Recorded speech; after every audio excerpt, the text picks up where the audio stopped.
Merci, merci, merci. Bonsoir. Est-ce que ça va? Est-ce que ça va? Vous allez bien? Vous avez faim? Ça se sent. Alors bonsoir, moi c'est JC le Rouge. Moi c'est JC. Et je fais partie de tous ces hommes-là qui pensent que les femmes ne sont pas intelligentes, non?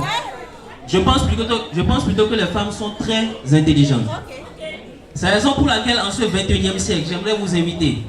Lorsque vous apprenez que votre homme vous trompe avec une autre, dites Dieu merci, parce que ça pourrait être pire. Il se pourrait qu'il vous trompe avec des autres. C'est pas grave. Et ça pourrait être encore pire. Il se pourrait même que ce soit une autre qui trompe avec vous. Au football, ça veut dire que tu es remplaçant, tu n'es pas sur le terrain, tu n'es pas titulaire, rien du tout. La dernière fois que j'étais dans un bar, j'aimerais en profiter pour remercier toutes les personnes qui ont participé au karaoké. La dernière fois que j'étais dans un bar, j'ai voulu chanter moi aussi. Et j'ai pris le micro. Au moment de participer au karaoké, j'ai chanté. J'avais ma première au bar Fafion Zerega. Et dans un bar, souvent, je remarque qu'il y a deux types de personnes.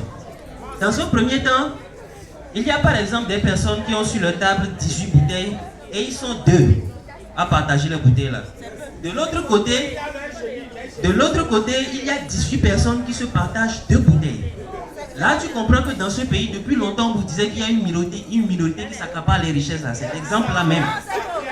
C'est l'exemple là même.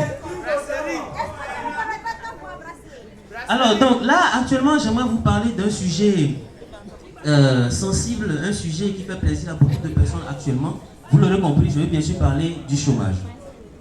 Alors donc, le chômage, qu'est-ce que c'est? Ou plutôt, pourquoi le chômage?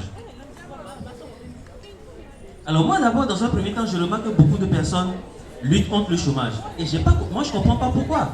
Après tout, le chômage permet beaucoup de choses dans ce pays. La preuve, à cause du chômage, beaucoup de jeunes ont retrouvé le chemin de l'église et pour aller prier, trouver un emploi. Je suis d'accord. Hein?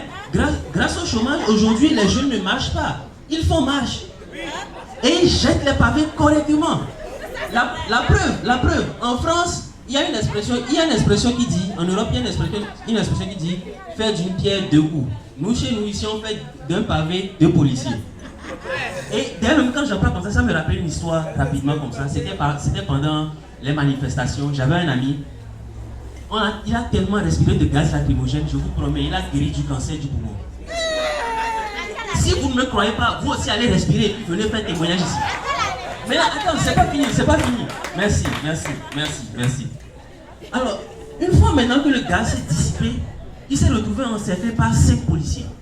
Je vois que certaines personnes, voilà, ils pensent que je mens, d'accord. Il s'est retrouvé encerclé par 15 policiers, c'est mon histoire, c'est moi qui raconte, je m'en fous. Et maintenant, voilà les policiers qui s'approchent de lui pour le maîtriser. Or, dans sa main, il a un pavé pour se défendre. Qu'est-ce qu'il faut faire? Au compte du désespoir, il lance son pavé. Vous savez ce qui s'est passé? Moi-même, j'ai vu, hein. Mais ça dit, je vous jure, si vous dites ça, vous n'allez pas me croire. Mais de vous dire quand même. Et quand il a lancé le pavé a ricoché sur 5 policiers. Et ils sont tous tombés. Je vous ai dit que vous n'allez pas me croire. De toute façon, c'est moi qui ai vu, ce n'est pas vous.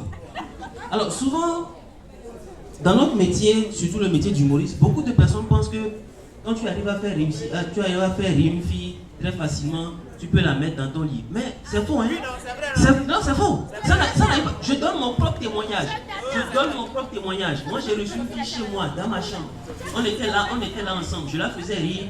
On rigolait. À un moment, elle attrape ma main et puis elle approche son visage. Je pensais que oui, on allait pouvoir s'embrasser.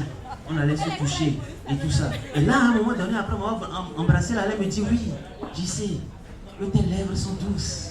Et moi, j'allais lui répondre oui, c'est normal. Ça fait 3 jours que je ne me suis pas brossé les dents. mais non. Elle approche son visage du mien. Hein? Elle dribble mes lèvres un peu comme Messi. Elle arrive au niveau de mes oreilles et puis elle dit, tu n'es pas normal. Tu vois, ça n'arrive pas toujours. Quand on passe une fille, on la met forcément dans notre vie. En tout cas, c'était moi, JC le Rouge. Merci beaucoup. Et maintenant, je vais demander vos ovations pour un de mes amis. Celui qui sait qu'il vient après moi là. Viens, s'il te plaît. Voilà. Est-ce qu'on peut le